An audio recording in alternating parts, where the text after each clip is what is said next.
It's now time for the sponsor perspective of our program. I'd like to introduce John Otto, Senior Director of Advanced Hypersonic Weapons at Raytheon Missiles and Defense. He's joined in conversation by Jason Jedlinski, General Manager of the Hill.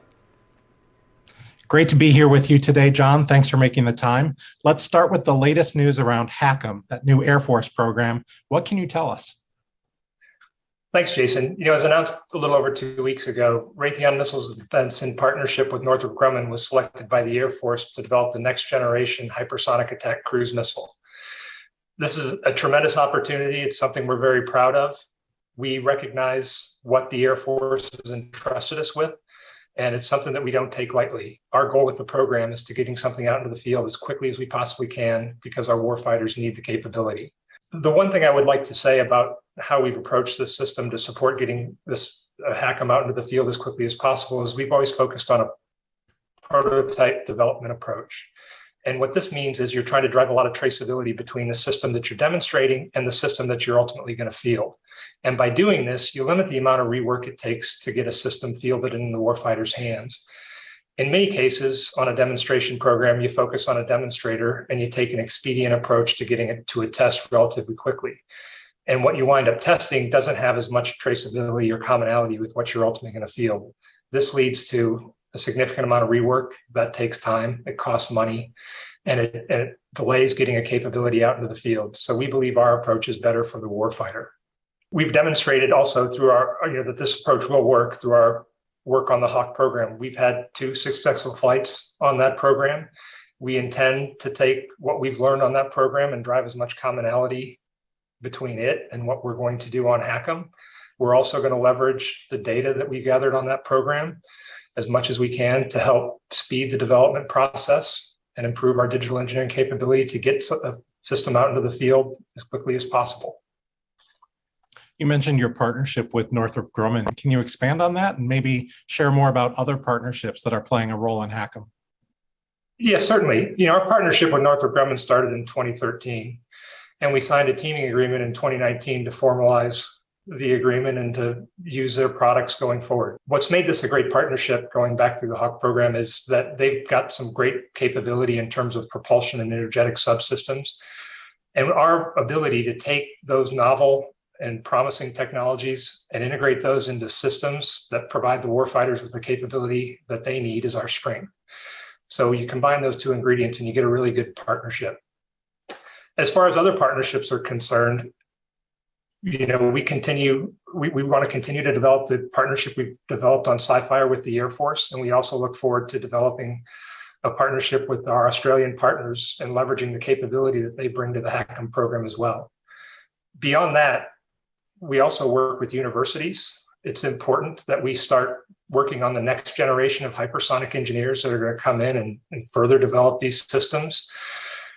By getting those students into our offices and by working with them on R&D projects, we can help shape the way they think and the things that they look at so they're more prepared to come into industry and be productive. And that's going to be really important as we continue to expand the capability on these systems. For example, we work with the University of Arizona on their wind tunnel projects and getting wind tunnel capability into their university. And we're also part of the Joint Hypersonic Transition Office efforts that are being run by Texas A&M University, and we work with multiple universities there. So I think those are great partnerships that we've got to continue to leverage and expand going forward to continue to develop these types of systems. The talent development pipeline that Raytheon is investing in just underscores what a huge undertaking these programs are. And as you mentioned, advancing our hypersonic missile capability is a priority for national defense. How is Raytheon handling the strained labor market? Yeah, you're absolutely right. And there's a high demand for engineers across the board, not just in the defense sector, but also in the commercial sector. And, the hypersonic side is, it's also part and parcel of that. The thing that we look for is, there are some certain specialized skill sets that you have to develop hypersonic systems, but not everybody that you bring into the program to work these types of projects needs to have a strong hypersonics background. There are a lot of engineering disciplines that go into fielding a system like this, and we need to make sure that we're bringing people with those backgrounds in as well, so that people shouldn't be concerned that they haven't worked on a hypersonic system before. And the disciplines I'm talking about are things like guidance and control software, structural analysis, thermal management. Those types of skills are transferable into hypersonic systems and hypersonic system development. The thing that I think is important is they realize that sometimes the problems and the things that they're going to see are different than what they've done before, but the basic skill sets they have and what they've gotten through the education system, high schools and universities, is going to be applicable to what we do. And so bringing those people into the fold is something that we're trying to do.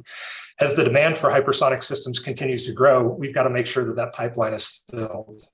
So that gets into the academic partnerships I mentioned before. It also gets into working in communities and to try to inspire students to get into STEM-related fields at earlier ages.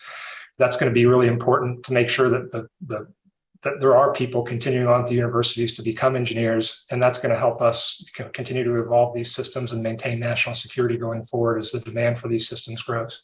Really is a long-term plan, and I imagine some incredible opportunities for veterans as well to take a hand in the tools that they're using in our defense. What else should our viewers know about what's happening at Raytheon Missiles and Defense, an ambitious hypersonics agenda? Yeah, I think I want to go back to what I said initially, and we're very proud to be selected to develop this system, and it's a tremendous responsibility that we don't take lightly. The value of these systems, hypersonic systems, is well beyond the cost of a system. When you look at the capability that the warfighter needs, they need to be able to counter what our adversaries are doing. And you look at what China and Russia are doing; it's in the news. People see it, and we need systems that can counter those capabilities as well. And that's going to pay off in terms of preservation of life and also preservation of high value assets that we're trying to protect. And hypersonic systems are uniquely suited to do this because of the inherent survivability they have, the speeds at which they fly, the altitudes at which they fly, and so on. Today, we're doing a lot of testing of these systems. We're going to leverage our digital engineering capability to continue to expand on the capability we have today to help speed getting things out into the field, because that's ultimately what's the most important thing. And we can do that by leveraging the test data that we've gathered and the test data that we will gather going forward. And I think lastly, I think when you look at the history of Raytheon Missiles and Defense and what we've been able to do over decades as a leading missile manufacturer and supplier, we want to take that legacy history and put it to bear on this type of development and be able to speed these systems out into the field as quickly as we can. Well, it sounds like a lot of activity and a lot of progress. Thank you again, John Otto from Raytheon Missiles and Defense. We appreciate your support of today's program and appreciate the conversation. Thanks, Jason. Thanks again to John Otto and Raytheon Technologies for supporting today's important conversations.